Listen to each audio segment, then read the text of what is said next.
Good morning, my name's David Kenworthy, and over the past few years I've written several books about the work of Alexander Thom.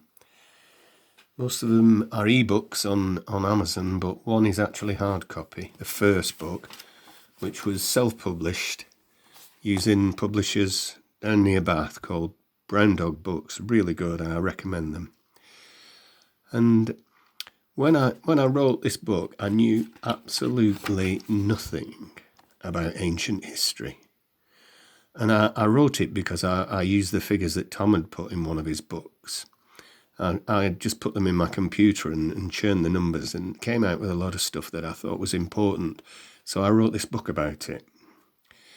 You can summarise what the book's about on this page. I don't know whether you'll be able to see that or whether you'll be able to look at it.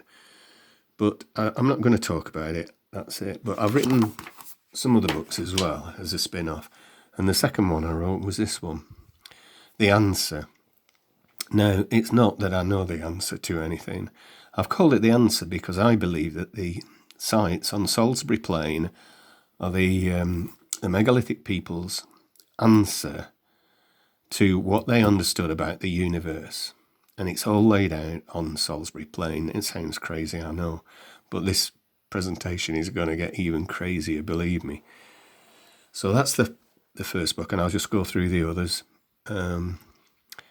Ramanujan Pi, that's the last one I wrote. Proving the Megalithic Yard, that's about Thom's work.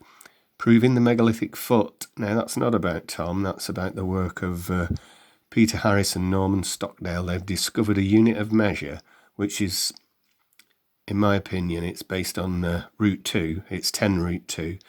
It's 14.142 inches, and Peter Harris allowed me to write a book about his book. And then the eclipse, that is about what Thom was telling us these people were doing, these megalithic people. They were predicting eclipses. So that goes through those books. Now, let me tell you how I got started. I got a copy of this book, Civilization 1. The World is Not As You Thought It Was, by Christopher Knight and Alan Butler. It's a brilliant book. I recommend it to anyone who's interested in this, and it got me on to Thom. And I bought 3 of Thom's books. I bought this one, the first book, Megalithic Sites in Britain, 1969, he published this. Then I bought Megalithic Lunar Observatories. Everybody knows the megalithic people were building lunar observatories. And then Megalithic Remains in Britain and Brittany. And I believe he was commissioned to do this work. And he spent a long time doing it, and it's absolutely brilliant. Now, I'll just show you an extract from this book, because this is what this presentation's all about. And it's about an alignment that runs from the Orkneys down to Hengistbury Head, and that's what we're going to look at, and it's on Google Earth. Now, this is what Thom says. A recent work in Britain has shown up the fundamental importance of the lunar observatory in Brodger at Orkney. Here, as in no other place, there are enough remains to prove conclusively that the movements of the moon were being fully observed. Now that, it's absolute knockout, isn't it? You know, it's so far removed from what we believe about what these people were capable of. But I'm going to show you now exactly what I've found. And here, Thom talks about, he calls it Brodger. I tend to call it Brodger. I'm not sure where Brodger, which one it is, but never mind. So we've got Brodger, Avebury, and somewhere. Oh no, it doesn't mention Stonehenge here, or does it? But anyway, oh yeah, Stonehenge, Brodger and Avebury. Now this is where the line runs through. And the reason we can look at it is because of Google Earth. So let's get cracking on this and get down to Google Earth. Oops. Where is it? Not very good with technology. There it is. So there, that is called the UK Eclipse Line. So let's have a look at this. The UK Eclipse Line. It starts at Hengistbury Head, and there are 2 lines drawn from there, and they finish at One finishes at Brodger and the other finishes at the Stennis Stone Circle. And they go through Old Sarum, which I believe is the capital of the megalithic world. They just miss the Sarsen stones at Stonehenge, but they go right through the Stonehenge cursus. There's a white horse further north on the way to Avebury, and they pass just past the white horse. But also there's a site called Adam's Grave, and they go right next to that as well. They go right through the West Kennet Long Barrow. Silbury Hill is an offset. They miss it just by a little bit, but they go right through Avebury. And one finishes at Brodger and the other finishes at Stennis. So I've called it the UK Eclipse Line because Tom told us that these people were actually predicting eclipses. Now, what's good about this presentation, I think, is that there's no numbers involved. Tom was famous for the megalithic yard, or he achieved notoriety because of his megalithic yard, but there's no megalithic yard in this presentation. It's purely about this alignment that you can see on the screen.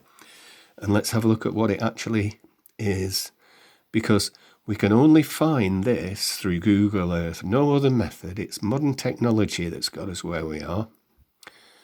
And Tom was not very kind to the archaeology profession. I think he was suggesting that they were laggards. But never mind. We won't go into that either. There's the line, and it's actually part of the Great Circle, the circle of the Earth's circumference. And you can see that it's a curved line there. That's what I wanted you to see. So there it is. And let's just look at what Tom says at the end of his first book, in his conclusions. If I can find it. Somewhere here. He says, whatever we do, we must avoid approaching the study with the idea that megalithic man was our inferior inability to think. It wouldn't have been worded like that in these days, but they weren't politically correct as much as we are now.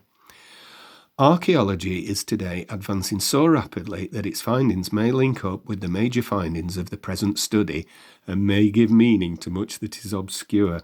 So he's effectively saying, archaeologists, come on, get your act together, catch up with me, I'm way ahead of you.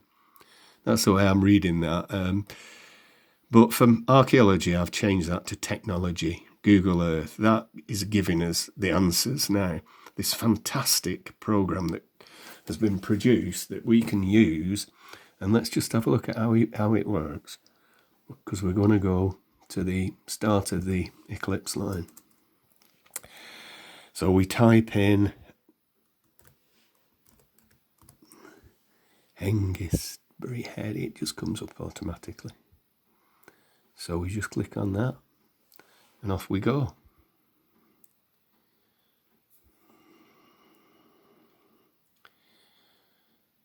And there is Hengistbury Head. Now, you can only see one line, but there are actually two there, and you'll see this when we go up to Brodger. So we get rid of that, and we type Brodger in, and you'll see how this line goes straight up the UK. It's dead straight, but it's actually a curved line, and I've got no control over where it lands between these 2 points. So we go to Brodger. Oops.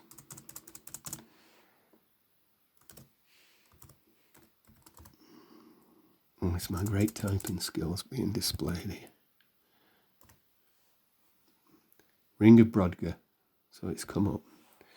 That does, I don't know why it does that, but it does. So I've got to go on this. Boom. All the way up. So we can see here, what I want you to look at here is, we've got Brodger, and the second line is at the Stennis Circle. And if we look at this shape, this is the shape of the stones that make up the Ring of Brodger and the Stennis Stone Circle. Not all of them, but a lot of them are this shape. Now, I don't know whether that's coincidence, but maybe the designers knew. That's another site there that people go and look at when they go up to the Orkneys. I'll be going up very soon. I'm really looking forward to it. So now we're going down to Avebury.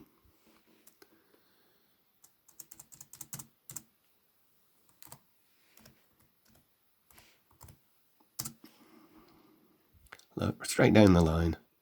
And these two lines, as we zoom in,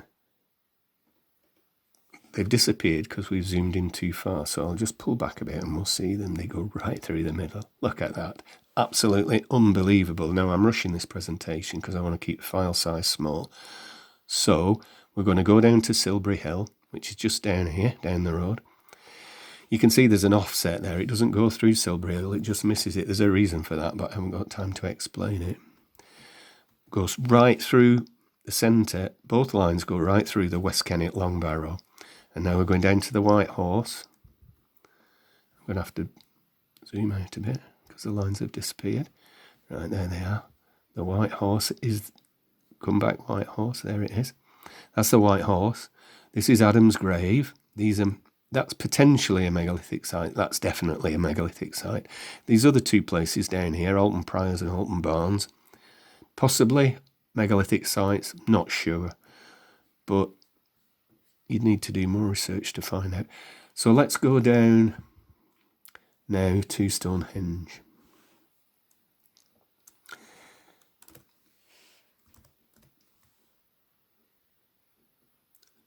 I'll write Stonehenge circle because that'll take us to the Sarsens.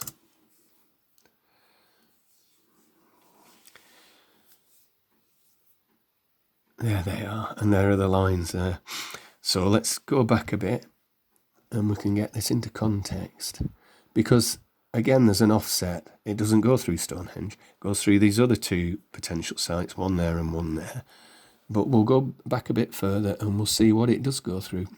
I didn't even know about this site, the Stonehenge Greater Curses, till I actually went down to Stonehenge and saw the exhibition. A brilliant exhibition, actually. And this is the Stonehenge Greater Curses. Now that is, Avebury is the biggest stone circle in the world, and this is the longest megalithic site in the world, I think. Maybe I'm wrong. But look at it. It's 1 3/4 miles long. Now this circle here is on a centre there, and that's the radius, and that circle is 1 3/4 miles long. That's the lesser cursus there, and that's 1/4 of a mile. So that is 1/7 of the length of that. Now there's more I want to tell you, but I haven't got time. That circle there is Durrington Walls, and that circle there is Woodhenge.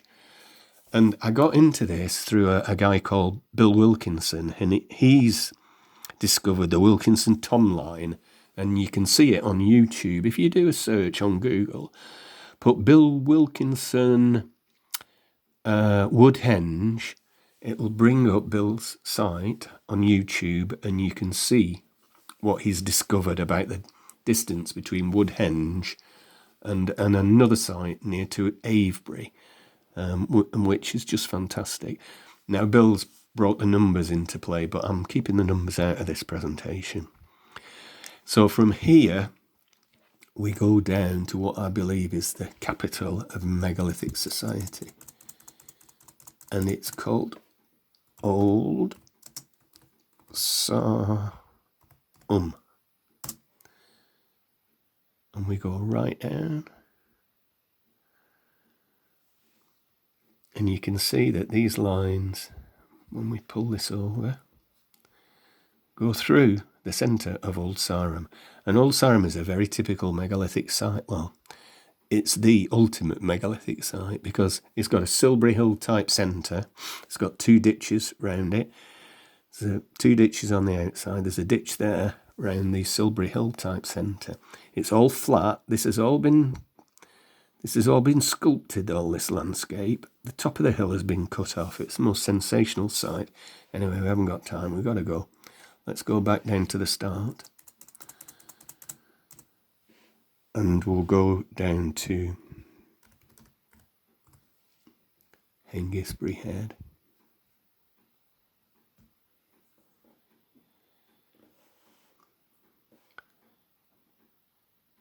And there we are back at the start. So this line goes through all those sites. It's absolutely unbelievable. And I believe it proves that Thom's assertions were right about what he was saying about these people. This was 6,000 years ago. And the only way we find out about this is because Google Earth has been invented. We'd never find out otherwise because of the curvature of the Earth. These would never turn up, these alignments on a normal map. But they're bang on line using Google Earth. It's absolutely stunning. Let's just go back out again. I'll type UK in here and that's the end of the presentation. And there it is, this line, the eclipse line. Look at it, absolutely sensational. And I can stop.